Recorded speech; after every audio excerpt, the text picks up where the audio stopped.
حبیب اجمی کا نام سنا ہوگا آپ نے، بغداد کے رہنے والے مشہور مالدار شخص، پیسہ بہت تھا لیکن معاملہ یہ تھا کہ سود پر پیسہ، سود کا کاروبار، لوگوں کو سود دینا، لوگوں سے سود لینا، یہ کاروبار چلتا تھا۔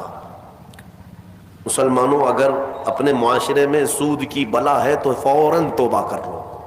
میرے آقا صلی اللہ علیہ وسلم کا فرمان عالی شان ہے، جس نے سود کا ایک لقمہ کھایا وہ گناہ اتنا بڑا ہے کہ جیسے کہ کعبے کے سامنے اس نے اپنی ماں سے زنا کیا۔ یہ بہت خطرناک چیز ہے، لوگ اس کو آج ہلکے میں لیتے ہیں۔ پیسہ ڈبل کرنے والا سسٹم مسلمانوں کو بہت جلدی پسند آتا ہے، کوئی بھی آ جائے کمپنی، چیٹ فنڈ کمپنیاں صرف مسلمانوں کے محلے میں ہی کامیاب ہوتی ہیں، باقی جگہ نہیں۔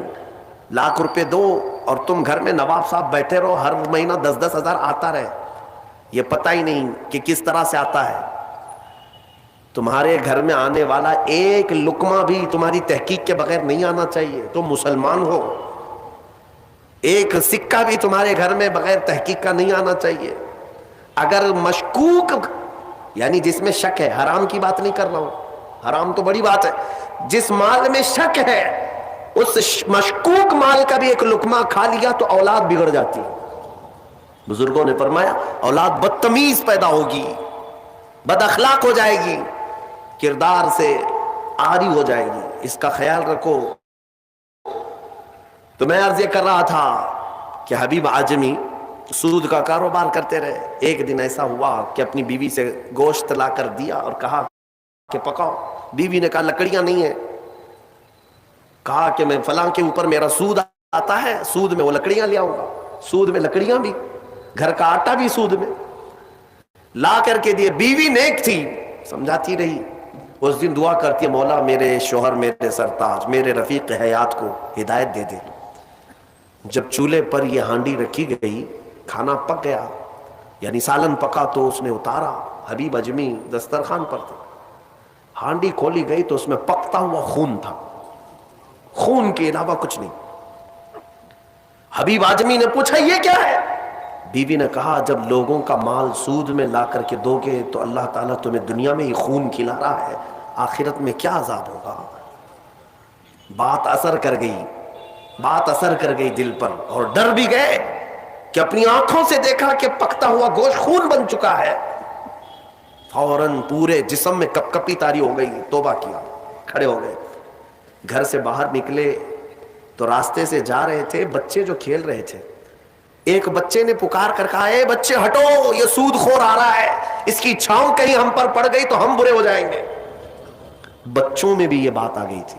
حبیب اجمی کو آج دل پر بات لگی، میرا رب کسی کے لیے ہدایت دیتا ہے تو کچھ ذریعے بنا دیتا ہے۔ حبیب اجمی اب رونے لگ گئے کہ میں اس قدر خستہ ہوں، اس قدر بدنام ہوں کہ بچے میری چھاؤں سے بھاگ رہے ہیں۔ اب سوچا کہ اب میں سود نہیں لوں گا اور نہ ہی اس کاروبار میں، سب کو چھوڑ دیا۔ لیکن اب مسئلہ یہ تھا کہ بچپن شروع سے کوئی کام کرنے کی عادت نہیں تھی، پیسہ دینا ہے مارکیٹ میں گھما کر کے بڑا کر کے لانا ہے، کام کرنے کی عادت نہیں تھی، فن نہیں تھا، ہنر معلوم نہیں تھا، اب کمائیں تو کیسے کمائیں۔ سوچا کہ اب اس چیز کو چھوڑ دیا ہوں، تو بیوی سے آ کر کے کہا میری رفیق حیات میں نے توبہ کر لیا ہے، میں نے توبہ کر لیا، آج کے بعد سے یہ سود کی طرف میں ہاتھ بھی نہیں بڑھاؤں گا۔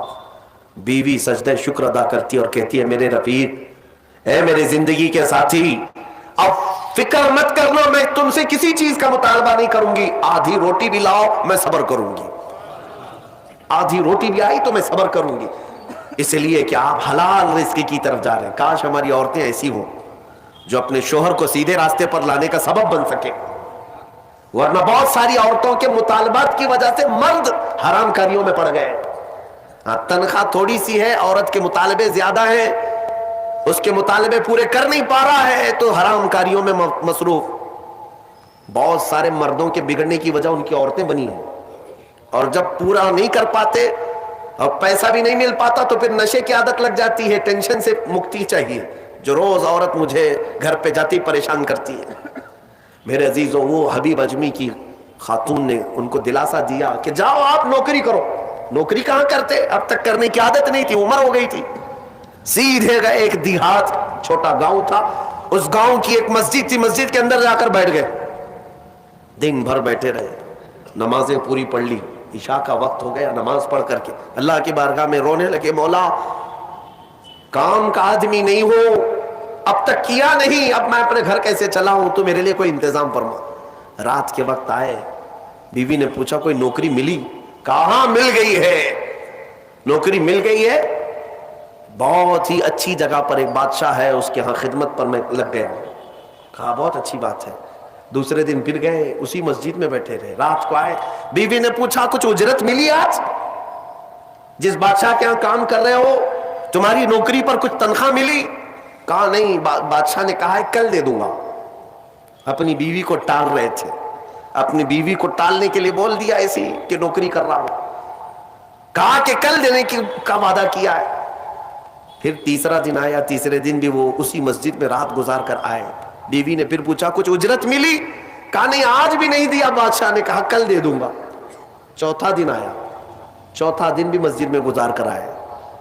حالانکہ بیوی نے صبر کا دامن ایسا پکڑی رہی اور کہنے لگی مجھے کوئی جلد بازی نہیں ہے, جب آئے گا تب کھائیں گے. 4 دن ہو گئے. آج پھر رات کو بیوی نے پوچھا کچھ تنخواہ ملی, گھر کیسے چلے گا؟ 4 دن سے چولہا نہیں جلا گھر پہ. کہا آج بھی بادشاہ نے نہیں دیا, کہا کل دوں گا, روز کل روز کل. 5 دن گزر گئے. اس کے بعد وہ 5ویں دن ایسی ان کی کیفیت تھی کہ اب رات جب بہت زیادہ ہو گئی تو گھر کی طرف پلٹ رہے تھے, پاؤں بوجھل ہو گئے. پھر بیوی پوچھے گی آج تنخواہ ملی؟ روز جھوٹ بول رہا ہوں, روز جھوٹ بول رہا ہوں, مجھے کون تنخواہ دے گا؟ آج کیا بولوں اپنی بیوی کو, اپنی شریک حیات کو. جب وہ واپس پلٹے تو آج رات کو اپنے گھر کے باہر ہی دیکھتے ہیں گھر میں خوب اجالا ہے, گھر میں روشنی ہے. گھر کی طرف آگے بڑھتے بڑھتے آئے, میری بیوی سوئی نہیں, انتظار میں ہوگی, پوچھے گی کیا اجرت ملی, تنخواہ ملی. لیکن جیسے ہی گھر کے اندر گئے, بڑا سا دسترخوان بچھا ہے, ہر قسم کے کھانے لگے ہوئے, کھانے لگے ہوئے ہیں. حیرت میں آ گئے, 5 دن کے کمانے کا کوئی ذریعہ نہیں, میری بیوی کے پاس بھی اتنا مال نہیں, یہ کہاں سے آیا دسترخوان؟ بیوی کو جلال میں پوچھنے لگے یہ دسترخوان کہاں سے آیا, یہ کھانا کیسے آیا؟ بیوی کہتی ہے کیا مذاق کرتے ہیں آپ, کیا مذاق کرتے ہیں آپ جس بادشاہ کے ہاں کام کرتے ہیں وہاں کا ایک سپاہی آیا تھا, وہی دسترخوان لے کر آیا اور سارا کھانا اسی نے دیا ہے, اور یہ مجھے کہہ کر گیا ہے اے خاتون تیرا شوہر رات میں آئے تو اسے کہہ دینا یہ تو 5 دن کی اجرت ہے, اور محنت کرے گا اور اجرت دی جائے گی. حبیب اجمی غش کھا کر گر پڑے. بیوی نے اٹھایا, پوچھا کیا بات ہے, کیوں غش کھا کر گر پڑے؟ ہوش آنے کے بعد کہتے میری رفیق حیات آج سچ بتاتا ہوں, میں نے کوئی نوکری نہیں کی, میں نکما آدمی, کوئی نوکری نہیں کی. مسجد میں جاتا تھا, خالی بیٹھا رہتا تھا. آج ڈر کر کے آ رہا تھا کہ تجھے جواب کیا دوں گا. وہ رحمان اس قدر غیرت مند ہے اپنے بندوں پر, اتنا رحیم ہے کہ تیرے سامنے شرمندہ ہونے سے بچانے کے لیے وہ جس کو بھیجا مولا وہ کسی بادشاہ کا سپاہی نہیں, وہ اسی رحمان کا کوئی فرشتہ آیا تھا جس نے کھانا دیا ہے. عزیزان گرامی, کہنے کے لیے بہت ساری باتیں ہیں, لیکن میں اتنی بات عرض کرنا چاہتا ہوں, زندگی گناہوں میں گزری, ایک بار توبہ کر کے حبیب اجمی کے آ گئے اور مولا کریم نے اپنے سارے دسترخوان ان کے لیے کشادہ کر دیے. اس کے بعد جانتے ہیں حبیب اجمی اسی دسترخوان سے اٹھ کر کے جو چلے گئے, ایسی عبادات, ایسے مجاہدات کیے, اللہ اکبر, اس مقام عظما پر فائز ہو گئے تھے کہ جس مقام کی غوث اعظم عبد القادر جیلانی بھی تعظیم کیا کرتے تھے رضی اللہ تعالیٰ عنہ. میرے عزیز و حبیب اجمی اللہ کی بارگاہ میں وہ مقبول تھے کہ حضرت فضیل بن عیاض ایک دن ان کے پیچھے مغرب کی نماز پڑھنے کے لیے آئے. حضرت حبیب اجمی کی زبان میں تھوڑی لکنت تھی, تو قرات میں ان کی لکنت سمجھ میں آ رہی تھی, تو فضیل بن عیاض پیچھے سے نماز توڑ کے چلے گئے, اس کے پیچھے میں کیسے نماز پڑھوں. فضیل بن عیاض بہت پائے کے ولی ہیں, کہتے ہیں میں گیا تو 3 دن تک میری عبادت کا ذوق ختم ہو, لطف ہی ختم ہو گیا. میں بارگاہ مولا میں رونے لگا کہ مولا مجھ سے کیا خطا ہوئی. رات کے وقت مجھے غیب سے ندائی کہ فضیل تو نے میرے محبوب حبیب کی صرف زبان دیکھا، اس کے دل کی پاکی کو نہیں دیکھا. وہ اللہ کی بارگاہ کا مقبول ہے.